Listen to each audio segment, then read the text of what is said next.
दोस्तों, एक बार फिर आप सभी का धर्म उपदेश चैनल में बहुत बहुत स्वागत है। दोस्तों, आजकल की इतनी तेज तर्रार जिंदगी में हम सभी आए दिन किसी न किसी परेशानी से, किसी न किसी दुविधा से, किसी न किसी संकट से जूझ ही रहे होते हैं। अक्सर ऐसे समय में हम अपने भाग्य को तुरंत ही कोसने लगते हैं। हमें लगता है कि परमात्मा हमारा साथ नहीं दे रहा और धीरे धीरे करके रोज किसी न किसी परेशानी के कारण हमारा भरोसा परम परमेश्वर श्री कृष्ण से, महादेव से उठने लगता है। दोस्तों, यदि आपके साथ यही हो रहा है तो इस वीडियो को पूरा अंत तक देखें और समझें कि किस प्रकार भगवद गीता की बातों से श्री कृष्ण हमें सही राह दिखाते हैं, खास करके उन विशेष पलों में जब हमें लगता है कि परेशानियों से हताश होके हमें ऐसा जीवन मिला ही क्यों। दोस्तों, एक छोटी सी बात आपसे कहूंगा, जिंदगी में जितना बड़ा दुख होगा, जितना बड़ा संघर्ष होगा, जितना बड़ा संकट होगा, याद रखिएगा विजय, जीत और इच्छाओं की पूर्ति भी उससे कई अधिक होगी। बिना विलंब किए दोस्तों, आज का ये उपदेश हम शुरू करते हैं। दोस्तों, श्रीमद् भगवद गीता किसी एक धर्म के लिए नहीं बनी है, बल्कि इसको धरती पर रहने वाले हर इंसान के लिए बनाया गया है। छोटे बच्चे से लेके बुजुर्ग तक हर इंसान को भगवद गीता को पढ़ना जरूर चाहिए। इसमें ऐसी कई बारीक बातें लिखी हैं जिससे मनुष्य अपनी जिंदगी के हर एक पड़ाव पे बहुत कुछ सीख सकता है। हर प्रकार से आई हुई मुसीबतों से जीत के सफलता हासिल कर सकता है। ऐसा कहा जाता है कि जिस घर में हर रोज गीता का पाठ पढ़ा जाता है या सुना जाता है, उस घर में भगवान श्री कृष्ण का स्वयं ही आना जाना लगा रहता है। दोस्तों, यदि आप श्री कृष्ण से प्रेरित हुए इस भगवद गीता के ज्ञान को पूरा सुनना चाहते हैं, समझना चाहते हैं कि किस तरह श्री कृष्ण की वाणी, उनकी बातें, उनके कहे हुए शब्द आपके जीवन से हर प्रकार की समस्याओं को दूर कर सकती है, तो इस वीडियो को अंत तक अवश्य देखिएगा। इन सभी बातों को आप सुबह और रात दोनों समय अवश्य सुने। चलिए सुनते हैं भगवान श्री कृष्ण के मुख से निकली हुई पवित्र बातों को। भगवान श्री कृष्ण कहते हैं कि इस जीवन काल में इंसान को ऐसे भी कुछ नेक काम करने चाहिए जिनका परमेश्वर के अलावा और कोई गवाह ना हो। जीवन मिलना भाग्य की बात होती है और मृत्यु पाना समय की बात होती है। भाग्य आप अपने कर्मों से बदल सकते हैं, परंतु मृत्यु वो निश्चित है। परंतु मृत्यु के बाद लोगों के दिलों में जीवित रहना, ये आपके कर्म ही निश्चित करते हैं। मित्रों, भगवान ने जब इंसान की रचना करी तो उसे अपनी यात्रा आरंभ करने से पहले 2 पोटलियां दी और कहा कि एक पोटली को तुम आगे की तरफ लटकाना और दूसरी पोटली को अपने पीछे की तरफ। मनुष्य ने वैसा ही किया। फिर भगवान ने कहा कि ध्यान से सुनो, तुम्हारी नजर सिर्फ और सिर्फ आगे वाली पोटली पर होनी चाहिए, पीछे वाली पे नहीं। मनुष्य ने हाँ कर दिया और वहां से चला गया और उसने किया भी वैसा ही। वो अपने आगे वाली पोटली को देखता रहा और पीछे वाली पोटली की तरफ एक बार भी पलट के नहीं देखा। असल में आगे वाली पोटली में उसकी कमियां थी और पीछे वाली पोटली में दुनिया की कमियां थी। वो जब भी आगे वाली पोटली को देखता तो उसको अपनी कमियां नजर आती और वो एक एक करके अपनी उन कमियों को सुधारता गया और उस मनुष्य की जीवन में तरक्की होने लग गई। वो बहुत अच्छा इंसान बनता गया, बहुत खुशहाल रहने लगा, उसका जीवन बहुत आनंदमयी होता गया। उसने कभी भी पीछे वाली पोटली पर नजर भी नहीं डाली। फिर एक दिन वो तालाब के किनारे नहाने के लिए रुका। उसने दोनों पोटलियों को तालाब के किनारे छोड़ दिया। अब नहा के जब वो बाहर आया तो उसे समझ ही नहीं आया कि कौन सी पोटली आगे वाली पोटली थी और कौन सी पीछे वाली, क्योंकि दोनों हूबहू एक ही जैसी थी। अब उस इंसान ने, क्योंकि उसको ये नहीं मालूम था कि आगे वाली पोटली कौन सी है और पीछे वाली कौन सी, तो इसीलिए उसने गलती से पीछे वाली पोटली को आगे टांग लिया और आगे वाली को पीछे। अब उसको अपने मार्ग में सिर्फ और सिर्फ दुनिया के अंदर कमियां ही दिखने लगी। वो यही कहता रहा कि दुनिया में ये ठीक नहीं है या वो ठीक नहीं है।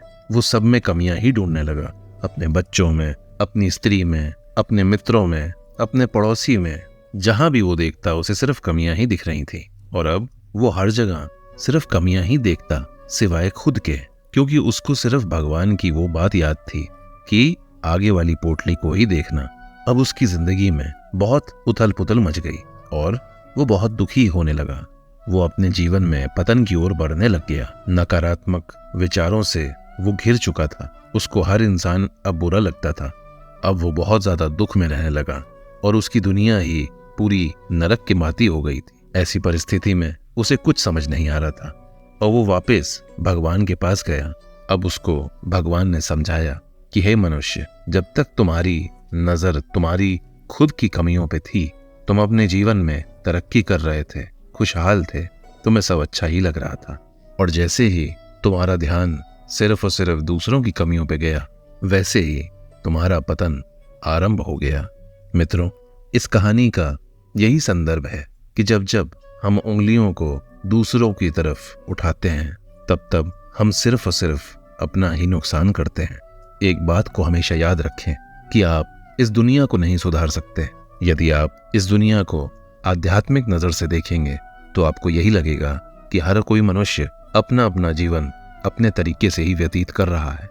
मनुष्य को खुद को बेहतर बनाने में समय लगाना चाहिए, खुद की कमियों को दूर करने में प्रयत्न करना चाहिए, खुद को ऐसे मार्ग पे चलाना चाहिए जिस मार्ग पे चल के वो खुद को और अपने परिवार को उच्च स्तर तक ले जा सकता है, अपने आप को धार्मिक बना सकता है, गलत और सही के बीच में फर्क समझ सकता है। इसी पे एक बहुत ही उत्तम बात कही गई है दोस्तों कि झांक रहे हैं इधर उधर, खुद के भीतर झांके कौन, ढूंढ रहे हैं दुनिया में कमियां, पर अपने मन को ताके कौन।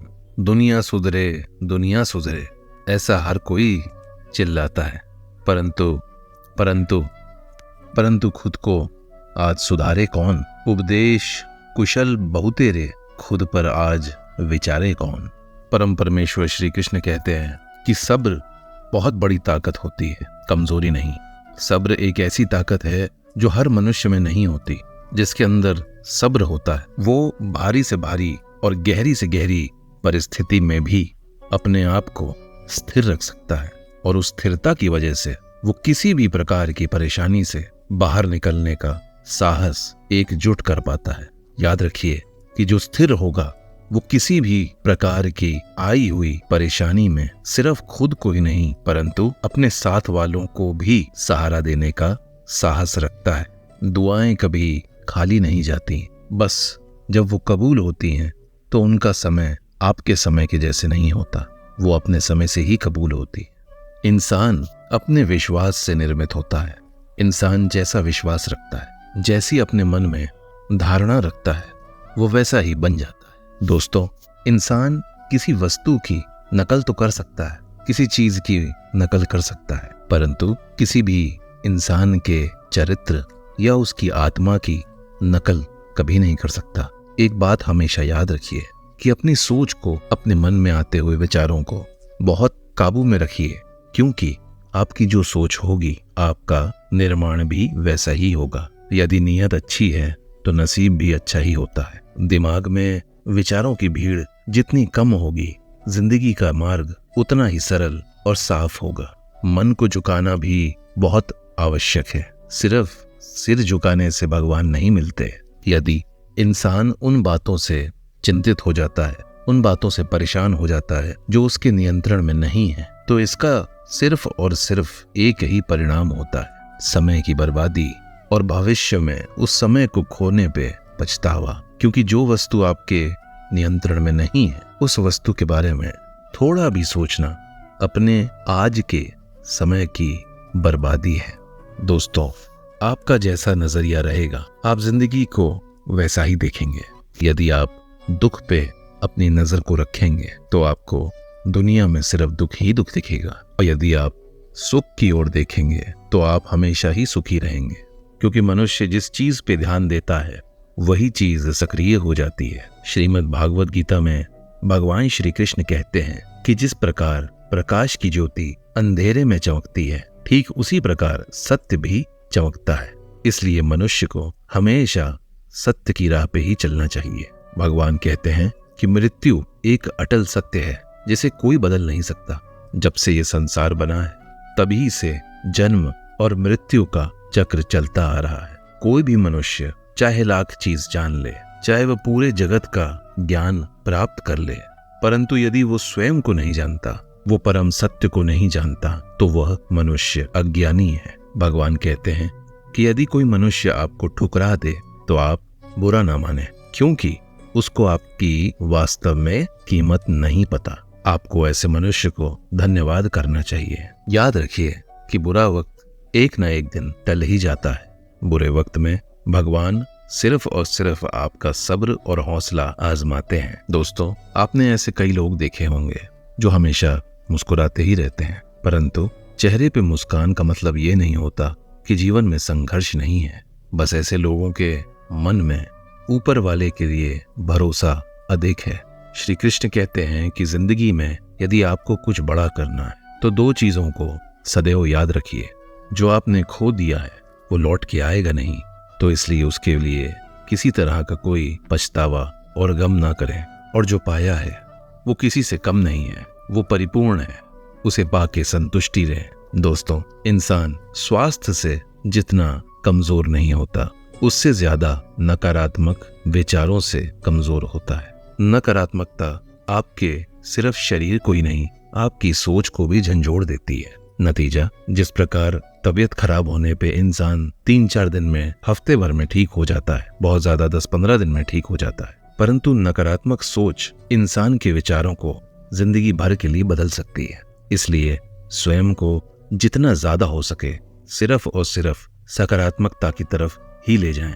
श्री कृष्ण कहते हैं कि जिंदगी में आप कितने सही और कितने गलत हैं, इसको सिर्फ 2 लोग जानते हैं, एक आप स्वयं और दूसरा परमात्मा। इसलिए एक चीज बहुत आवश्यक है कि आप किसी भी तरीके से अपने मन में नकारात्मक विचारों को ना आने दें, क्योंकि नकारात्मक विचार आपको कमजोर बनाएंगे। जिंदगी में आई हुई किसी भी परेशानी से लड़ना नहीं, डर के भाग जाना सिखाएंगे, और इसकी वजह से आप उस परिस्थिति में ही नहीं, जिंदगी में भी हारा हुआ महसूस करेंगे। याद रखिए कि कामयाबी और कुछ नहीं है, बस एक नाकामयाब व्यक्ति के संघर्षों से जीत की कहानी होती है।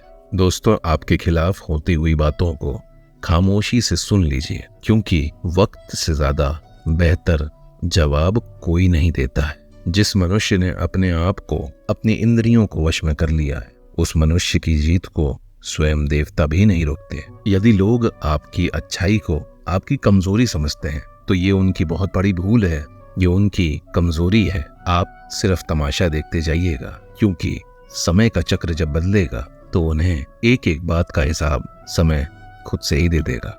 श्रीमद् भगवद गीता में भगवान श्री कृष्ण कहते हैं कि हे अर्जुन, तुम्हारा क्या गया जो तुम रोते हो? तुम क्या ही लाए थे जो तुमने खो दिया? तुमने क्या पैदा किया था जो नष्ट हो गया? तुमने जो भी लिया यहीं से लिया, जो भी दिया यहीं पे दिया।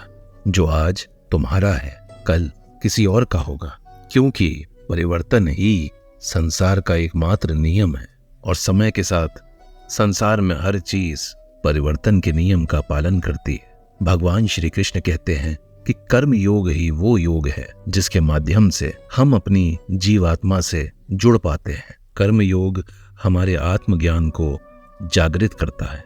इसके बाद हम ना केवल अपने वर्तमान जीवन के उद्देश्यों को, बल्कि जीवन के बाद की अपनी गति का पूर्वाभ्यास कर सकते हैं। इस योग में कर्म के द्वारा ईश्वर की प्राप्ति करी जाती है। श्रीमद् भागवत गीता में कर्म योग को सर्वश्रेष्ठ माना गया है। गृहस्थ सांसारिक व्यक्ति के लिए ये योग अधिक उपयुक्त है। कर्म योग सिखाता है कि कर्म के लिए कर्म करो, आसक्ति रहित होकर के कर्म करो। कर्मयोगी इसीलिए कर्म करता है क्योंकि कर्म करना उसे अच्छा लगता है। कर्मयोगी कर्म का त्याग नहीं करता, वो केवल कर्म फल का त्याग करता है और जिंदगी के दुखों से मुक्त हो जाता है। उसकी स्थिति इस संसार में एक दाता के समान हो जाती है और वो किसी प्रकार का फल पाने की चिंता नहीं करता। उसे ज्ञात होता है कि वो अपने कर्मों के द्वारा दे रहा है संसार को और वो कुछ मांगता नहीं, और इसीलिए उस पे माया हावी नहीं होती। वो दुख के सुख के इस चक्र में फंसता नहीं है। संसार का कोई कार्य भ्रम से अलग नहीं है, इसलिए कार्य की प्रकृति कोई भी हो, निष्काम कर्म सदा ईश्वर को ही समर्पित होता है। हे अर्जुन, पुनर्जन्म का कारण वासना और अतिरिक्त कामनाओं का संचय है। कर्मयोगी कर्म के चक्कर में पड़ता ही नहीं है, अतः वासनाओं का संचय होता ही नहीं है। इस प्रकार कर्मयोगी पुनर्जन्म के चक्कर से मुक्त हो जाता है। भगवान कहते हैं कि मनुष्य का मन वायु की भांति चंचल है। ये मन ही है जो मनुष्य को काम वासना की ओर ढकेलता है। यदि जीवन को सफल करना है तो मन पे काबू होना सबसे अधिक आवश्यक है, सबसे अधिक महत्वपूर्ण है। आप अपने मन को अपना मित्र मत समझिए, ये आपका सबसे बड़ा दुश्मन है। यदि आपने अपने मन को अपना मित्र समझा तो याद रखिएगा, ये आपको जिंदगी में सफल नहीं होने देगा। परंतु यदि आप इसे अपना दुश्मन समझेंगे तो आपसे ये कभी नहीं जीत पाएगा। यदि आप अपने मन को अपने वश में रखते हैं तो आपकी बुद्धि जागृत होगी, जिससे आपको अपने किए हुए कार्यों पे सफलता ही मिलेगी। गीता के अनुसार जिस मनुष्य ने अपने मन की सोच पे काबू पा लिया, वो मन में पैदा होने वाले नकारात्मक विचार, काम वासना के विचार, इन सभी से बहुत दूर हो जाता है। साथ ही साथ वो मनुष्य अपने जीवन में जो भी लक्ष्य बनाता है उन सभी को बहुत आसानी से पा लेता है। इसलिए मित्रों, अपने मन को अपने वश में करें। ये न माने कि मन आपका मित्र है। आपका मन आपका सबसे बड़ा शत्रु है, क्योंकि वास्तव में आप अगर सोचें तो आपकी जिंदगी के 80% निर्णय आप अपने मन से लेते हैं। यदि वही 80% निर्णयों को आपने अपने मन से ना लिया होता तो शायद परिणाम बहुत अलग और बहुत अच्छे होते। ज्यादातर हम अपने जीवन में जो निर्णय अपने मन से लेते हैं, बाद में जाके हम उन्हीं पे पछतावा भी करते हैं कि काश हमने वो न करके कुछ और किया होता। दोस्तों, अपने मन को सदा ही अपने वश में रखें और इसे अपना मित्र कभी ना समझें। भगवान श्री कृष्ण कहते हैं कि जो मनुष्य सुख और दुख में शांत रहता है, जिसके राग, भय और क्रोध नष्ट हो गए हैं, जो मनुष्य शुभ और अशुभ वस्तु पा करके प्रसन्न या दुखी नहीं होता है, जिस मनुष्य ने अपने इंद्रियों को वश में कर लिया है, वो स्थिर बुद्धि वाला मनुष्य एक मुनि यानी ऋषि के समान है। ऐसा मुनि की भांति इंसान अपनी इंद्रियों को वश में रख के ज्ञान के द्वारा प्रभु को प्राप्त करता है और हमेशा ही जीवन में संतुष्ट रहता है। याद रखें दोस्तों कि क्रोध नरक की ओर जाने वाला द्वार है। क्रोध करने से मनुष्य का मन अशांत हो जाता है और साथ ही साथ उसकी बुद्धि भी भ्रमित हो जाती है। क्रोध में वो अक्सर ही गलत निर्णय भी लेता है, जिनका परिणाम बहुत हानिकारक होता है और फिर उस व्यक्ति का पतन हो जाता है। इंसान को क्रोध करने से बचना चाहिए, सदैव ही शांत रहना चाहिए, चाहे कितना भी गुस्सा है। जिस प्रकार समुद्र अचल है, भारी से भारी आंधी आ जाए, तूफान आ जाए या किसी भी प्रकार की वस्तु उस समुद्र में फेंक दी जाए, अनेक नदियों का जल प्रवाह उनमें प्रविष्ट हो जाए, परंतु समुद्र अपनी स्थिति से विफल नहीं होता। वो अपनी मर्यादा का त्याग कतई नहीं करता। उसी प्रकार परमात्मा के स्वरूप में स्थित योगी की मनोस्थिति भी होती है। बड़े से बड़े सांसारिक दुख और सुख का वियोग या सहयोग होने पे भी वो अपनी मनोस्थिति से कभी नहीं हिलता। जो मनुष्य अपनी सभी कामनाओं को त्याग के ममता रहित, मोह रहित, अहंकार रहित रह करके विचरण करता है, वही मनुष्य इस जीवन में शांति प्राप्त कर पाता है। श्री कृष्ण कहते हैं कि जो दर्द आज सह रहे हो, आगे चल के वही तुम्हारी ताकत बनेगा। मुसीबत में यदि मदद मांगनी हो तो बहुत सोच समझ के मांगना, क्योंकि मुसीबत तो थोड़ी ही देर के लिए रहेगी, परंतु एहसान जिंदगी भर का रह जाता है। तजुर्बा उम्र से नहीं बल्कि हालातों और परिस्थितियों से आते हैं। इस जमाने में यदि जन्म लिया है तो जीने का हुनर भी रखना। असली खतरा दुश्मन से नहीं, बस अपनों पे नजर रखना। रात भर गहरी नींद आना इतना आसान नहीं, उसके लिए दिन भर ईमानदारी से जीना पड़ता है। अपनी कमियों को सिर्फ हम ही दूर कर सकते हैं और कोई नहीं। बाकी सब तो सिर्फ फायदा उठाना जानते हैं। मित्रों, समय के पास इतना समय नहीं कि वो आपको दोबारा समय दे सके, इसलिए जो बदला जा सके उसे बदलिए और जो बदला ना जा सके उसे स्वीकार कीजिए और जो स्वीकारा ना जा सके उससे दूर हो जाइए, परंतु खुद को खुश रखिए। ये भी एक बहुत बड़ी जिम्मेदारी है। जब हम अपने रिश्तों के लिए वक्त नहीं निकाल पाते, ऐसे में वक्त हमारे बीच से रिश्ता ही निकाल देता है। जो आपकी बुराई करते हैं उन्हें करने दो, क्योंकि बुराई वही करते हैं जो बराबरी नहीं कर सकते। यदि खुश रहना है तो लोगों की बातों पे कम और अपने विचारों पे ज्यादा ध्यान दें। प्रभु कहते हैं कि मेरे पे विश्वास उसे एक छोटे से नन्हे से बच्चे की तरह करो, जिसे उसका पिता जब हवा में उछालता है तो वह हंसता हुआ नीचे आता है। वह डरता नहीं है क्योंकि उसे मालूम है कि उसका पिता उसे गिरने नहीं देगा। श्रीमद् भागवत गीता में भगवान श्री कृष्ण कहते हैं कि हे अर्जुन, मेरा इन तीनों लोकों में ना तो कोई कर्तव्य है और ना ही मेरे लायक कोई वस्तु इन तीनों लोकों में प्राप्त करने योग्य है। फिर भी मैं कर्म करते हुए अपने कर्तव्यों का निर्वाह कर रहा हूँ। हे पार्थ, यदि मैं कर्मों को करने में सावधानी न बरतूं तो बड़ा अनर्थ हो जाएगा, क्योंकि मनुष्य हर प्रकार से मेरे द्वारा ही रचे हुए मार्गों का अनुसरण करते हैं। यज्ञ से बचे हुए अन्न को खाने वाले श्रेष्ठ पुरुष सब पापों से मुक्त हो जाते हैं, और जो पापी लोग अपना शरीर पोषण करने के लिए ही अन्न पकाते हैं वह तो पाप को ही खा रहे हैं। अर्थात वह लोग जो ईश्वर को याद किए बिना ही इस जीवन को व्यतीत करते हैं, उन्हें चोर समझना चाहिए। मित्रों, केवल ज्ञान ही एक ऐसा अक्षय तत्व है जो कहीं भी किसी भी परिस्थिति में मनुष्य का साथ नहीं छोड़ता। धरती में जिस प्रकार मौसम में परिवर्तन आता है, उसी प्रकार मनुष्य के जीवन में भी सुख और दुख आता जाता रहता है। युद्ध हो या जीवन, सफलता सिर्फ 3 शस्त्रों से ही प्राप्त होती है: धर्म, धैर्य और साहस। भगवान कहते हैं कि सेवा सबकी करिए, परंतु आशा किसी से मत करिए, क्योंकि सेवा का उचित मूल्य तो सिर्फ ईश्वर ही दे सकते हैं। यदि नीयत साफ है तो एक लोटा जल ही काफी है, वरना दिखावे के तो 56 भोग भी फिजूल हैं।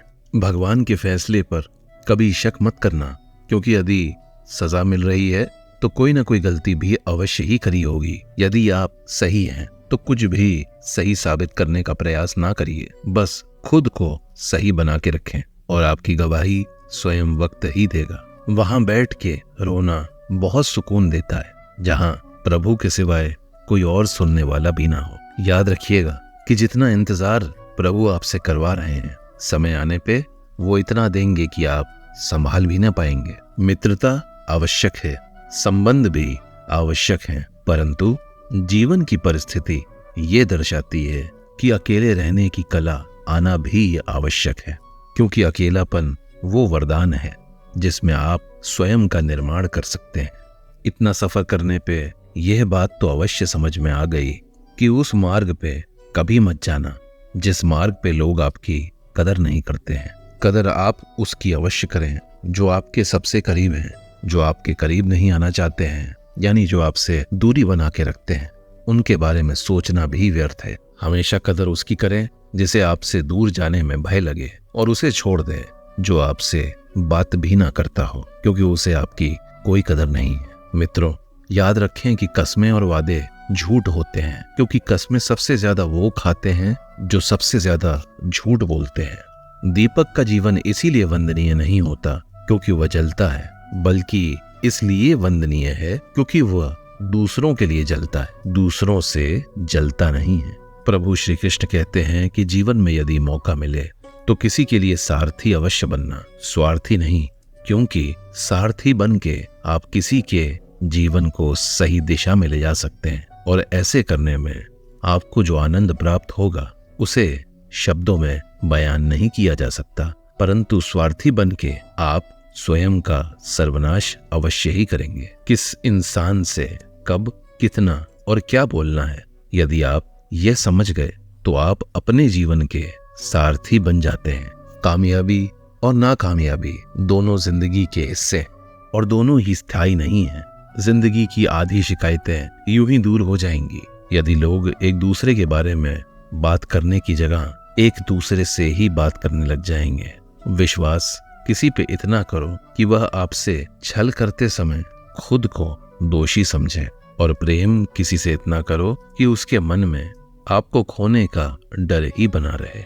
यदि आपने 4 वेदों का अर्थ नहीं जाना तो कोई बात नहीं, परंतु समझदारी, जवाबदारी, वफादारी और ईमानदारी, इन 4 चीजों का आंतरिक मतलब जान लो तो भी जीवन सार्थक हो जाएगा।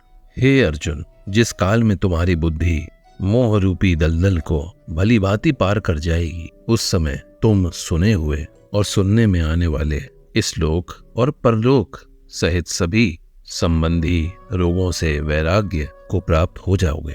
हे पार्थ, धर्म से भरा हुआ हृदय धर्म का परामर्श देता है और अधर्म से भरा हुआ हृदय अधर्म का परामर्श देता है। कान्हा कहते हैं कि दुष्ट लोगों की भलाई कभी नहीं करनी चाहिए, क्योंकि बिच्छू को आप कितना ही प्यार क्यों ना कर लो, फिर भी वह डंक तो अवश्य मारेगा। दोस्तों, याद रखिएगा कि लोग भी आपकी कदर तभी करेंगे जब आप उनको उन्हीं की तरह नजरअंदाज करना शुरू कर देंगे। जिन्हें उधार लेने की हमेशा आदत होती है, ऐसे मनुष्य हमेशा ही तनाव में रहते हैं।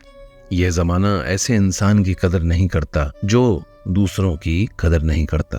किसी भी मनुष्य को सर पे इतना मत बैठाइएगा कि वह आपका सिरदर्द बन जाए, और किसी मनुष्य की इतनी भी खुशामद मत करिएगा कि वह आपके लिए बेकदर हो जाए। आईने में जो दिखता है उस पर आंख मूंद कर विश्वास मत करिएगा।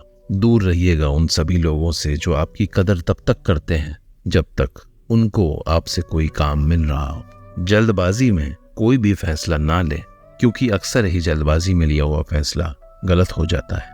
श्री कृष्ण कहते हैं कि यह मनुष्य अपने पंखों पे भरोसा रखो, क्योंकि हवा के भरोसे तो सिर्फ पतंग ही उड़ती है। यहाँ पे गरीब जमीन पे पड़ी हुई रोटी भी हंसी खुशी खा लेता है, और एक जगह अमीर हाथ से मिली हुई रोटी की कदर भी नहीं करता। जो मिला नहीं उस वस्तु को पाने की ख्वाहिश जरूर करना, परंतु जो मिला है उसकी बेकदरी कभी मत करना। प्यार का असर उस रिश्ते में खत्म हो जाता है जहां एक दूसरे के लिए कदर नहीं रहती। जिन्हें जो कहना है उन्हें वो कहने दो, उन्हें वक्त जवाब देगा। क्यों भरोसा करते हो तुम गैरों पर, जबकि चलना है अपने ही पैरों पर। जिन्हें नींद से प्यार है वह मनुष्य सुहाने सपने ही देखा करते हैं, परंतु जिनको अपने सपनों की कदर है उन्हें तो नींद ही नहीं आती। जहां रहने के लिए घर तो मिल जाए, परंतु घर पे रहने से लोगों से कदर ना मिले, ऐसे घर पे रहने से अच्छा सड़क पे रह लें।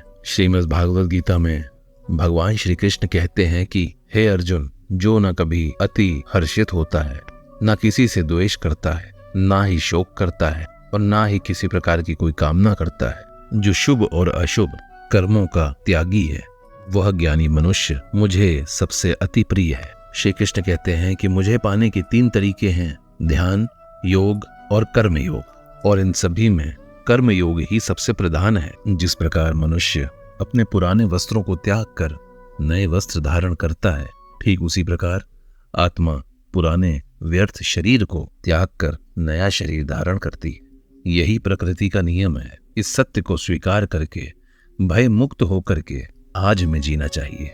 जो मनुष्य मुझे जान लेता है उस मनुष्य के लिए इस संसार में और कोई भी वस्तु जानना शेष नहीं रहती। ऐसा मनुष्य जन्म और मरण के बंधनों से मुक्त हो जाता है। जो मनुष्य भगवद गीता को पढ़कर उस पर अमल करता है, उसके सारे दुष्कर्मों का प्रभाव समाप्त हो जाता है। जो भाग्य में है वो तो भाग के आएगा ही, और जो भाग्य में नहीं है वो आके भी भाग जाएगा। जैसे हवा के झोंके नाव को भटका देते हैं, वैसे ही मनुष्य की इच्छाएं उसकी बुद्धि को भटका देती हैं।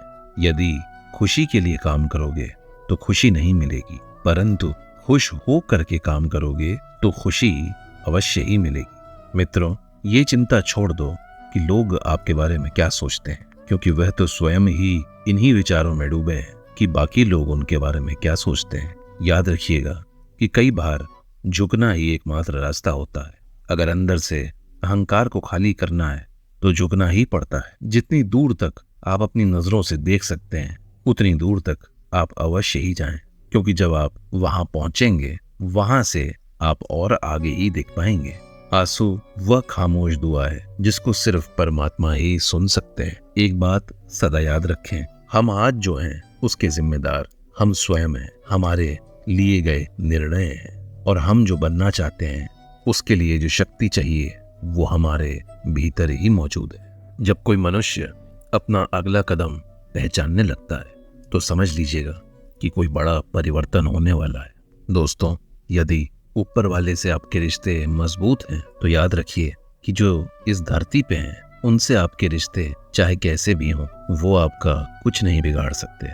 मन अशांत है और उसको नियंत्रित करना भी कठिन है, परंतु शांत रह के इस मन को अपने वश में किया जा सकता है। हमेशा याद रखें कि आप जब किसी का अच्छा कर रहे हैं तो कहीं ना कहीं आपके लिए भी अच्छा लिखा जा रहा होता है।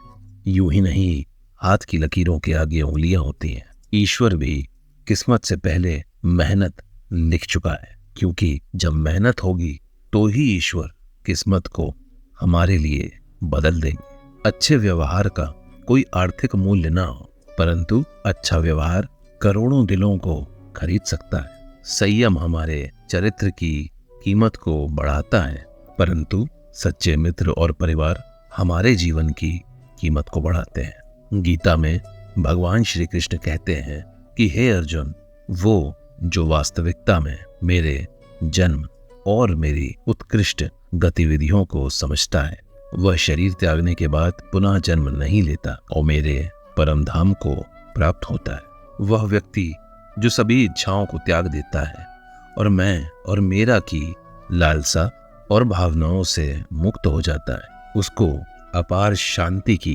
प्राप्ति होती है। जिस मनुष्य के अंदर ज्ञान की कमी होती है और ईश्वर में श्रद्धा नहीं होती है, वह मनुष्य जीवन में कभी भी आनंद और सफलता प्राप्त नहीं कर पाता।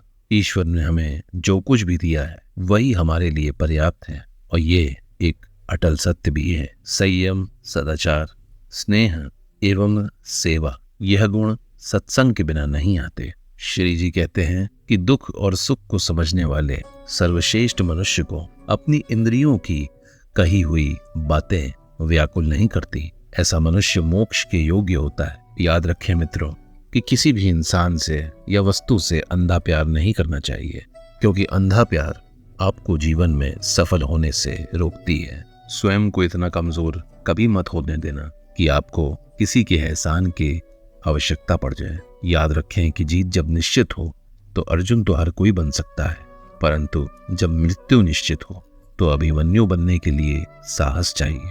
याद रखें कि लोगों को खुश करने के चक्कर में कहीं आप स्वयं को खराब न कर लें, इसलिए अपना समय स्वयं को बेहतर बनाने में लगाएं और लोगों को खुश करने की चिंता छोड़ दें। जब आप बेहतर होंगे तो लोग अपने आप ही आपसे खुश हो जाएंगे।